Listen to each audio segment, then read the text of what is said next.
नमन है उन पवन पुत्र को जिनके हृदय में श्री राम बसते हैं। आध्यात्मिक धारा के सभी दर्शकों को हनुमान जयंती की हार्दिक शुभकामनाएं। आज के इस विशेष अंक में हम केवल एक उत्सव की चर्चा नहीं करेंगे, बल्कि उस महाशक्ति के जीवन की गहराई में उतरेंगे जिन्हें कलयुग का एकमात्र जागृत देवता माना जाता है। क्या आप जानते हैं कि हनुमान जी के जन्म का असली कारण क्या था? क्यों उन्हें बजरंगबली कहा जाता है? और आज के इस कठिन समय में उनकी भक्ति हमें कैसे संकटों से बचा सकती है? चलिए इस आध्यात्मिक यात्रा का आरंभ करते हैं। प्रिय दर्शकों, हनुमान जी की माता अंजना अपने पूर्व जन्म में कोई साधारण स्त्री नहीं थी, बल्कि स्वर्ग की एक बेहद रूपवान अप्सरा थी, जिनका नाम पुंजिक स्थला था। एक बार अज्ञानतावश पुंजिक स्थला ने तपस्वी ऋषि का उपहास कर दिया। ऋषि के क्रोध की ज्वाला भड़क उठी और उन्होंने श्राप दिया, हे अप्सरी, तूने अपने रूप के अहंकार में एक वानर की तरह चंचलता दिखाई है। जा, तेरा अगला जन्म पृथ्वी पर वानर जाति में होगा। क्षमा मांगने पर ऋषि का हृदय पसीजा और उन्होंने कहा कि तेरा ये रूप तभी सार्थक होगा जब तेरे गर्भ से एक ऐसे परम प्रतापी पुत्र का जन्म होगा जिसकी कीर्ति युगों युगों तक गाई जाएगी। वही अप्सरा त्रेता युग में वानर राज कुंजर की पुत्री अंजना के रूप में जन्मी और उनका विवाह वीर वानर राज केसरी से हुआ। विवाह के कई वर्षों बाद भी माता अंजना और केसरी संतान सुख से वंचित थे। तब मतंग ऋषि की आज्ञा से माता अंजना ने भगवान शिव को प्रसन्न करने के लिए 12 वर्षों तक कठोर तपस्या की। वे केवल वायु पीकर शिव की आराधना में लीन रही। दूसरी ओर कैलाश पर महादेव ये भली भांति जानते थे कि उनके आराध्य भगवान श्री हरि विष्णु पृथ्वी पर धर्म की स्थापना के लिए राम के रूप में अवतार लेने वाले हैं। महादेव ने संकल्प लिया कि वे भी अपने प्रभु की सेवा के लिए पृथ्वी पर जाएंगे। अंजना की तपस्या और महादेव का ये संकल्प एक होने का समय आ गया था।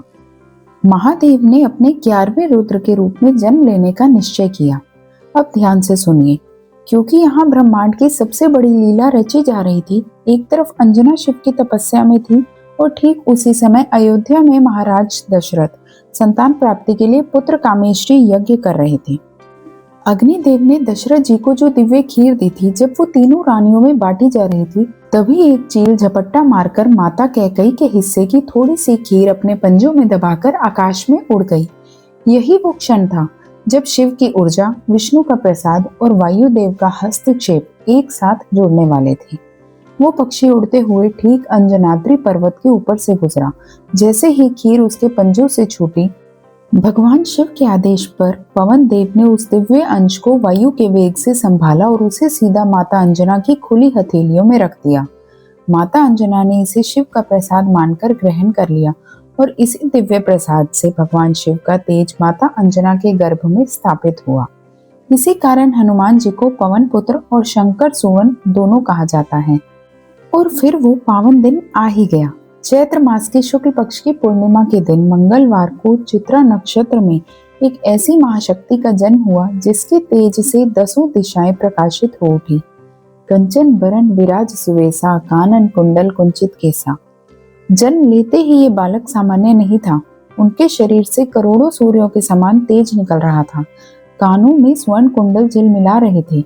इस प्रकार विष्णु के अवतार की सहायता के लिए शिव के अंश और वायु के वेग ने मारुति के रूप में इस पृथ्वी पर अपनी आंखें खोली। कल्पना कीजिए उस बालपन की जिसमें स्वयं शिव का तेज और वायु का वेग सम्माहित हो। एक दिन माता अंजना नन्हे मारुति को कुटिया में छोड़कर फल की तलाश में वन गई। इधर बालक मारुति को तीव्र भूख सताने लगी। तभी उनकी दृष्टि पूर्व दिशा में उदित होते हुए सूर्य देव पर पड़ी। प्रातः काल का ये लाल सूर्य नन्हे मारुति को एक बड़ा सा मीठा और रसीला फल लगा। भूख से व्याकुल मारुति ने एक छलांग लगाई और वायु के वेग से उस लाल फल को तोड़ने के लिए आकाश की ओर उड़ चले। मारुति की वो उड़ान कोई साधारण उड़ान नहीं थी। उनके वेग से अंतरिक्ष के ग्रह नक्षत्र भी कांप उठे। ये अमावस्या का दिन था और राहु सूर्य देव को ग्रहण लगाने के लिए वहां मौजूद था। लेकिन जब राहु ने एक छोटे से बालक को अपनी ओर इतनी भयानक गति से आते देखा तो वह भयभीत होकर देवराज इंद्र के पास भाग गया। उधर नन्हे मारुति ने सूर्य देव के पास पहुंचकर उन्हें एक ही बार में अपने मुख में रख लिया। पल भर में पूरे ब्रह्मांड में अंधकार छा गया। तीनों लोकों में हाहाकार मच गया। ब्रह्मांड को अंधकार से बचाने के लिए देवराज इंद्र ने क्रोध में आकर नन्हे मारुति पर अपने सबसे शक्तिशाली अस्त्र वज्र से प्रहार कर दिया। वज्र का कठोर प्रहार मारुति की हनु यानी ठुड्डी पर लगा। बालक का मुख खुल गया। सूर्य देव मुक्त हो गए, लेकिन मारुति अचेत होकर पृथ्वी की ओर गिर पड़े। अपने पुत्र को अचेत देखकर वायुदेव का क्रोध सातवें आसमान पर पहुंच गया। उन्होंने पूरे ब्रह्मांड से वायु का प्रवाह रोक दिया। हवा रुकते ही तीनों लोगों के जीव जंतु प्राणों के लिए तड़पने लगे। सृष्टि विनाश के कगार पर खड़ी हो गई। सृष्टि को बचाने के लिए अंततः परम पिता ब्रह्मा और सभी देवताओं को वायुदेव के समक्ष प्रकट होना पड़ा। ब्रह्मा जी ने अपने स्पर्श से मारुति को पुनः जीवित कर दिया। इंद्र के वज्र से ठुड्डी यानी हनु टूटने के कारण ही इस दिन मारुति का नाम हनुमान पड़ा। अपनी भूल सुधारते हुए देवताओं ने हनुमान जी को अजय होने का वरदान दिया। इंद्र ने कहा कि मेरा वज्र भी इन पर बेअसर होगा। अग्निदेव ने कहा कि अग्नि इन्हें कभी जला नहीं सकेगी। यमराज ने काल से अमर होने का वरदान दिया और ब्रह्मा जी ने उन्हें असीमित शक्ति और चिरंजीवी होने का आशीर्वाद दिया। इस तरह एक वज्र के प्रहार ने उन्हें ब्रह्मांड का सबसे शक्तिशाली देव बना दिया।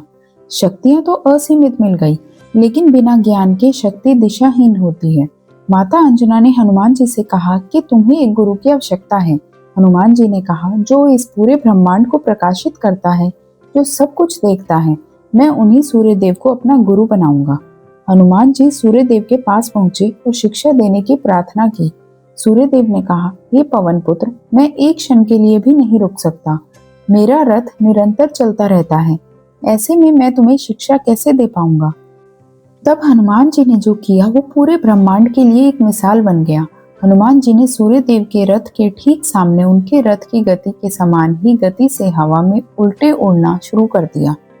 उनका मुख सूर्य देव की ओर था। सूर्य देव निरंतर आगे बढ़ते रहे और हनुमान जी उनके सामने उल्टे उड़ते हुए उनके मुख से निकलने वाले ज्ञान को ग्रहण करते रहे। इस प्रकार अपनी एकाग्रता और अद्भुत लगन से हनुमान जी ने मात्र 60 घंटों में चारों वेदों, 6 शास्त्रों और समस्त विद्याओं का ज्ञान प्राप्त कर लिया। ये गुरु शिष्य परंपरा का सबसे अनोखा और प्रेरणादायक उदाहरण था। ज्ञान तो मिल गया, लेकिन हनुमान जी के भीतर वानर का चंचल स्वभाव भी था। अपनी असीमित शक्तियों के कारण वे अक्सर आश्रमों में तपस्या कर रहे ऋषियों के साथ शरारतें करने लगे। कभी उनके कमंडल का जल गिरा देते तो कभी यज्ञ की लकड़ियां छिपा देते। एक दिन भृगु और अंगिरा वंश के कुछ ऋषि इस चंचलता से अत्यंत क्रोधित हो उठे। उन्होंने हनुमान जी को श्राप दिया, हे पवन पुत्र, जिन शक्तियों के कारण तुम ये चंचलता कर रहे हो, आज से तुम अपनी उन सभी शक्तियों को भूल जाओगे। हनुमान जी को अपनी भूल का आभास हुआ और उन्होंने क्षमा मांगी। तब ऋषियों ने श्राप में सुधार करते हुए कहा कि जब कोई तुम्हें तुम्हारी शक्तियों का स्मरण कराएगा, तब तुम्हारी वे सारी दिव्य शक्तियां पुनः लौट आएंगी। और इसी श्राप के कारण हनुमान जी एक सामान्य वानर की तरह जीवन व्यतीत करने लगे, जब तक कि किष्किंधा में जामवंत जी ने उन्हें उनकी असली शक्तियों की याद नहीं दिलाई। समय का चक्र अपनी गति से घूमता रहा। उधर अयोध्या में भगवान श्री राम का वनवास हुआ और माता सीता का रावण द्वारा हरण कर लिया गया। माता सीता की खोज में भटकते हुए प्रभु श्री राम और लक्ष्मण ऋष्यमुख पर्वत की ओर तलहटी में पहुंचे। पर्वत पर अपने भाई बाली के भय से छिपे बैठे वानरराज सुग्रीव ने जब इन 2 अस्त्र शस्त्रधारी तेजस्वी तपस्वियों को देखा तो वो घबरा गए। सुग्रीव को लगा कि कहीं ये बाली के भेजे हुए गुप्तचर तो नहीं। अपने संदेह को दूर करने के लिए सुग्रीव ने अपने सबसे चतुर और विश्वास पात्र मंत्री हनुमान जी को उनका परिचय जानने के लिए भेजा। हनुमान जी ने एक ब्राह्मण का वेश धारण किया और प्रभु श्री राम के मार्ग में जाकर खड़े हो गए। ये ब्रह्मांड के इतिहास का वो क्षण था जब एक परम भक्त पहली बार अपने भगवान के सामने खड़ा था। हनुमान जी ने अत्यंत मधुर और विनम्र वाणी में पूछा, हे सांवले और गोरे शरीर वाले, आप कौन हैं? आप क्षत्रिय रूप में इस बीहड़ वन में क्यों घूम रहे हैं? आपकी कोमलता देखकर तो ऐसा लगता है जैसे ब्रह्मा, विष्णु और महेश में से कोई पृथ्वी पर उतर आया हो। जब श्री राम ने अपना परिचय दिया और बताया कि वे दशरथ नंदन राम हैं, तो हनुमान जी सन्न रह गए। जिस प्रभु की आराधना वे अपने हृदय में करते थे, वे आज साक्षात उनके सामने खड़े थे। हनुमान जी को अपने ज्ञान पर ग्लानि हुई। उन्होंने तुरंत अपना विप्र रूप त्यागा और वानर रूप में प्रभु के चरणों में गिर पड़े। उन्होंने रोते हुए कहा, प्रभु, मैं तो अज्ञानी हूँ जो आपको पहचान ना सका, लेकिन आप तो अंतर्यामी हैं। आपने अपने इस दास को कैसे नहीं पहचाना? तब श्री राम ने हनुमान जी को अपने दोनों हाथों से उठाया और उन्हें अपने हृदय से लगा लिया। श्री राम ने कहा, हे हनुमान, तुम मुझे लक्ष्मण से भी दुने प्रिय हो। ये मिलन केवल दो शरीरों का नहीं, बल्कि जीव और शिव का, भक्त और भगवान का शाश्वत मिलन था। जब सीता माता की खोज में वानर सेना समुद्र तट पर पहुंची, तो 100 योजन चौड़े समुद्र को पार करना असंभव लग रहा था।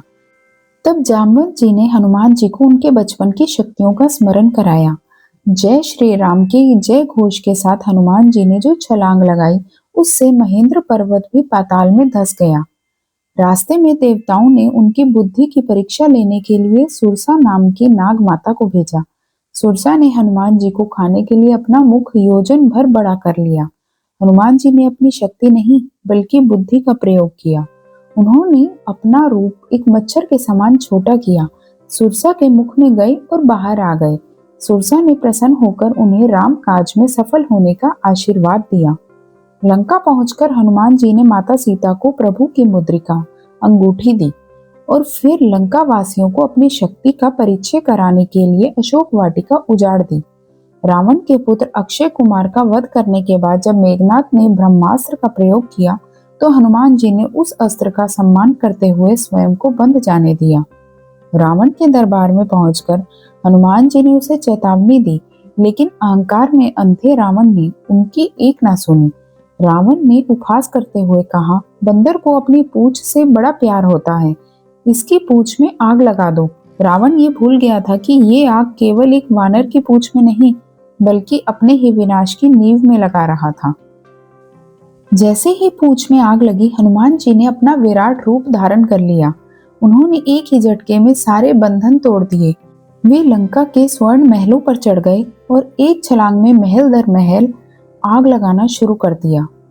वायुदेव ने भी अपने पुत्र का साथ दिया और हवा तेज कर दी। देखते ही देखते रावण की वो सोने की लंका, जिस पर उसे इतना घमंड था, राख के ढेर में बदल गई।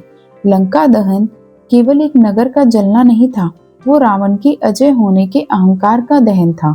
विभीषण का घर छोड़कर हनुमान जी ने पूरी लंका को शमशान बना दिया और समुद्र में अपनी पूंछ की अग्नि बुझाकर वापस प्रभु श्री राम के पास लौट आए।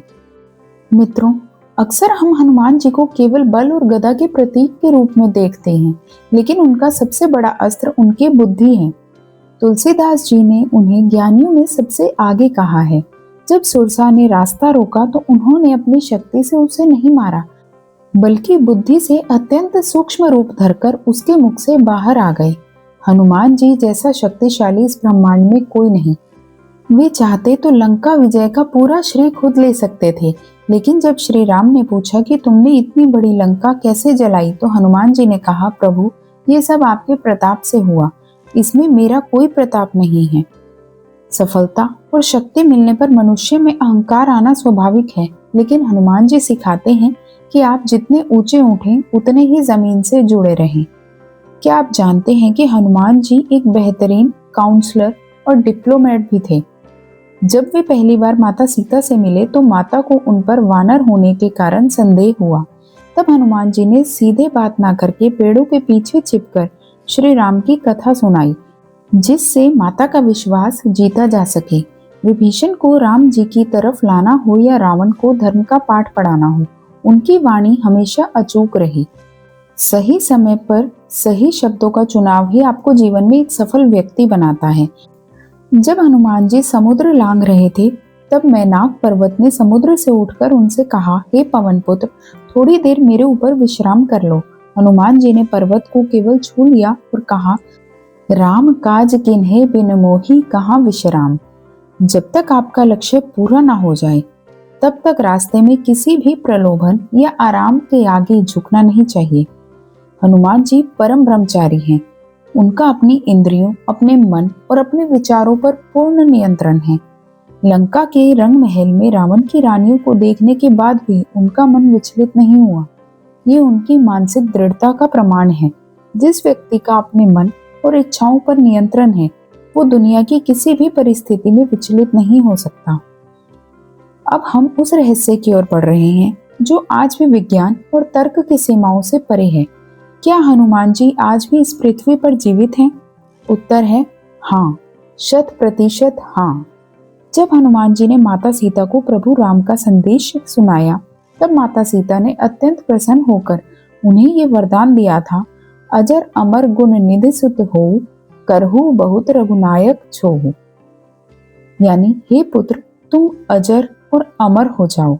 इसी वरदान के कारण हनुमान जी उन अष्ट चिरंजीवियों में शामिल हैं जो कल्पांत तक इस पृथ्वी पर सशरीर उपस्थित रहेंगे। श्रीमद् भागवत पुराण के अनुसार कलयुग में हनुमान जी का निवास स्थान गंधमादन पर्वत है। ये पर्वत हिमालय की दुर्गम श्रृंखलाओं में कैलाश पर्वत के उत्तर में स्थित माना जाता है। कहते हैं कि यहाँ किसी आम इंसान का पहुंचना असंभव है। यहाँ हनुमान जी आज भी अपने आराध्य श्री राम के ध्यान में लीन रहते हैं। जो भी भक्त सच्चे मन से उन्हें पुकारता है, वायु के वेग से वे क्षण भर में उनकी सहायता के लिए पहुंच जाते हैं। आपको जानकर आश्चर्य होगा कि श्रीलंका के पिदुरुथाला गला जंगलों में आज भी एक ऐसे गुप्त आदिवासी कबीला रहता है जिसे मातंग कबीला कहा जाता है। मान्यताओं के अनुसार जब हनुमान जी लंका से लौट रहे थे, तब उन्होंने इस कबीले के पूर्वजों को ब्रह्म ज्ञान दिया था। इस कबीले का दावा है कि हर 41 साल में हनुमान जी स्वयं आकर उन्हें दर्शन देते हैं और उनके साथ वास करते हैं। पिछली बार ये मिलन 2014 में होने का दावा किया गया था और अब ये 2055 की शुरुआत में होने की बात कही जाती है। जब भगवान राम ने पृथ्वी लोक से विदाई ली तो उन्होंने हनुमान जी से अपने साथ वैकुंठ चलने को कहा, लेकिन हनुमान जी ने हाथ जोड़कर कहा, प्रभु, वैकुंठ में तो आपकी कथा नहीं होती, मैं वहां क्या करूंगा, मुझे यहीं पृथ्वी पर रहने दीजिए। तब श्री राम ने वरदान दिया कि जब तक इस पृथ्वी पर मेरी कथा गाई जाएगी तब तक तुम यहाँ रहोगे। इसलिए आज भी सनातन धर्म में ये परंपरा है कि जहाँ भी रामायण या सुंदरकांड का पाठ होता है, वहाँ एक आसन हनुमान जी के लिए खाली छोड़ा जाता है, क्योंकि ये अटल सत्य है कि राम नाम की पुकार सुनकर वीर हनुमान वहाँ अदृश्य रूप में जरूर पधारते हैं। भक्तों, हनुमान जयंती पर बजरंगबली को सिंदूर का चोला चढ़ाया जाता है, लेकिन क्या आप इसके पीछे का कारण जानते हैं? कथा आती है कि एक बार हनुमान जी ने माता सीता को अपनी मांग में सिंदूर भरते हुए देखा। बाल सुलभ जिज्ञासा के कारण उन्होंने पूछा, माता, आप ये लाल द्रव्य अपने मस्तक पर क्यों लगाते हैं? माता सीता ने मुस्कुराकर उत्तर दिया, पुत्र, ये सिंदूर मेरे सुहाग का प्रतीक है। इसे लगाने से मेरे स्वामी श्री राम की आयु लंबी होती है और वे मुझ पर प्रसन्न रहते हैं। माता का उत्तर सुनकर हनुमान जी ने सोचा, अगर चुटकी भर सिंदूर से मेरे प्रभु की आयु बढ़ती है और वे प्रसन्न होते हैं, तो मैं इसे अपने पूरे शरीर पर क्यों न लगा लूं? और फिर क्या था, हनुमान जी ने अपने पूरे शरीर को सिंदूर से रंग लिया और उसी अवस्था में प्रभु की सभा में जा पहुंचे। उनका ये निस्वार्थ प्रेम देखकर प्रभु श्री राम की आंखों में आंसू आ गए। उन्होंने हनुमान जी को गले से लगा लिया और वरदान दिया कि हे पवन पुत्र, आज के बाद जो भी भक्त तुम्हें सिंदूर और चमेली का तेल अर्पित करेगा, उसके जीवन के सारे संकट मैं स्वयं दूर करूंगा। इसलिए हनुमान जी को सिंदूरी चोला सबसे प्रिय है। इस हनुमान जयंती पर आप भी प्रभु की विशेष कृपा पा सकते हैं। घर के मंदिर में लाल कपड़ा बिछाकर हनुमान जी की प्रतिमा या चित्र स्थापित करें। चमेली के तेल में सिंदूर मिलाकर प्रभु को लेप लगाएं। उन्हें लाल पुष्प अर्पित करें। हनुमान जी को बूंदी के लड्डू और तुलसी का पत्ता सबसे प्रिय है, इसका भोग अवश्य लगाएं। इसके बाद शुद्ध मन से घी का दीपक जलाएं और हनुमान चालीसा, सुंदरकांड या बजरंग बाण का पाठ करें। प्रिय दर्शकों, हनुमान जी केवल मंदिरों में स्थापित कोई मूर्ति या पुरानी गाथाओं के पात्र मात्र नहीं हैं। वे एक विचार हैं, वे एक ऊर्जा हैं। जब आपके भीतर निस्वार्थ सेवा का भाव जागता है, तब आप में हनुमान होते हैं। जब आप अपने से कमजोर की रक्षा के लिए खड़े होते हैं, तब आप में हनुमान होते हैं। जब आपके हृदय में भगवान के प्रति अटूट विश्वास होता है, तब आप में स्वयं वीर बजरंगबली का वास होता है। इस हनुमान जयंती पर संकल्प लें कि हम अपने भीतर के डर और अहंकार का लंका दहन करेंगे और अपने हृदय में राम नाम को स्थापित करेंगे। मुझे पूरी उम्मीद है कि आध्यात्मिक धारा के इस महा एपिसोड में आपके मन में भक्ति की एक नई लहर पैदा की होगी अगर आपको हमारी ये मेहनत और ये आध्यात्मिक यात्रा पसंद आई है तो इस वीडियो को लाइक जरूर करें, अपने परिवार और दोस्तों के साथ इसे शेयर करें ताकि वे भी हनुमान जी की इस महिमा को जान सकें। और हाँ, कमेंट बॉक्स में अपनी हाजिरी लगाना ना भूलें। अपनी पूरी श्रद्धा के साथ कमेंट में लिखें जय श्री राम और जय बजरंगबली। पवन तनय संकट हरन मंगल मूर्ति रूप, राम लखन सीता सहित हृदय बसहु सुरभूप। आध्यात्मिक धारा से जुड़ने के लिए आपका हृदय से धन्यवाद। मिलते हैं अगली कथा में। जय श्री राम।